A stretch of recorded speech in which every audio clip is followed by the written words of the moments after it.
हो पूरा करी हमर यार माना हो। ये शिव गुरु भर दीना गोदिया मार हो।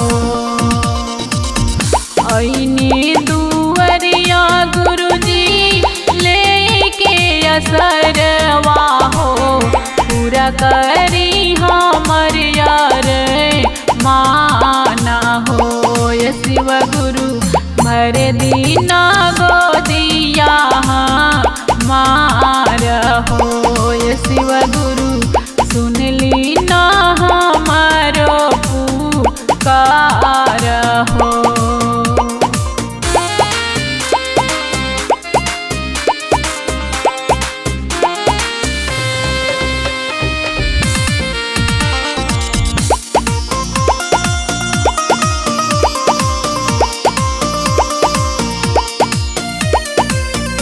एकरे लालन बिनु सुन भइल गोदिया हो लौके जिंदगिया नार हो। ये शिव गुरु भर दीना गोदिया मार हो। एकरे लालन बिनु सुन भइल गोदिया हो लौके जिंदगिया नार हो। ये शिव गुरु भर दीना गोदिया मार हो। ये शिव गुरु सुन ली ना हमारो पुकार हो।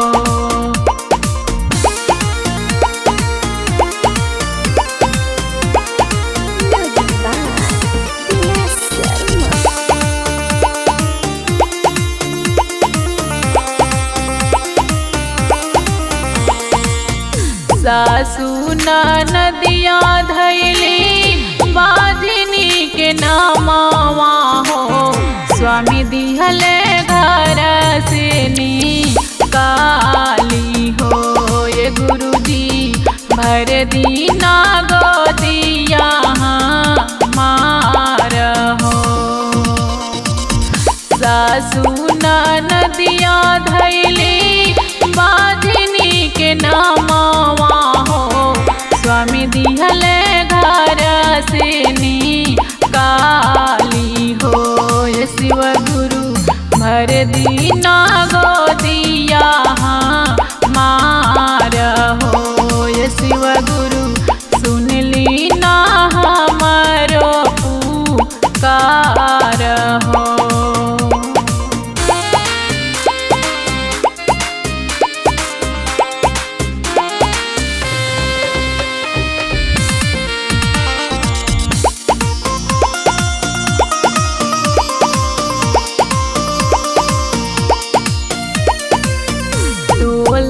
परोसा गुरुजी रोज मारे तनवा हो सुन सुन कुहू के करे जहो। ये गुरुजी भर दीना गोदिया मार हो।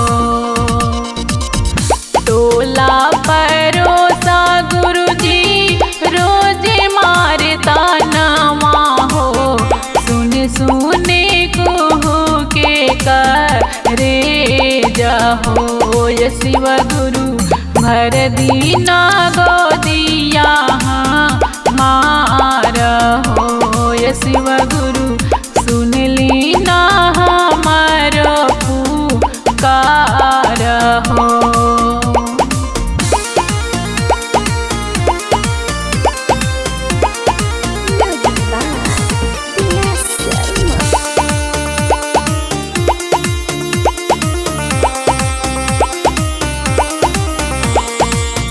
कितना बरत कैनी कितना पूजनवा हो तब ऐनी तोहरा दुआर हो। ये शिव गुरु भर दीना गोदिया मार हो।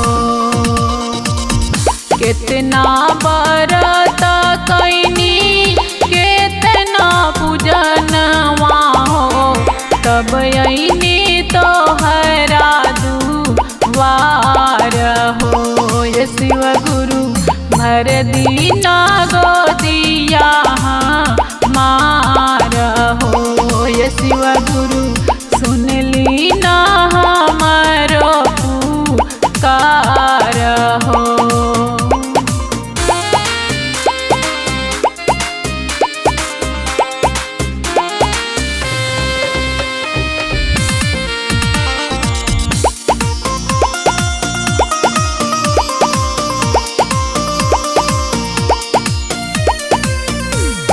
सूत्र ज्ञान लिहनी चर्चा अंगनवा कैनी दया मांगे सजवासु बेर हो ये गुरुजी भर दीना गोदिया मार हो।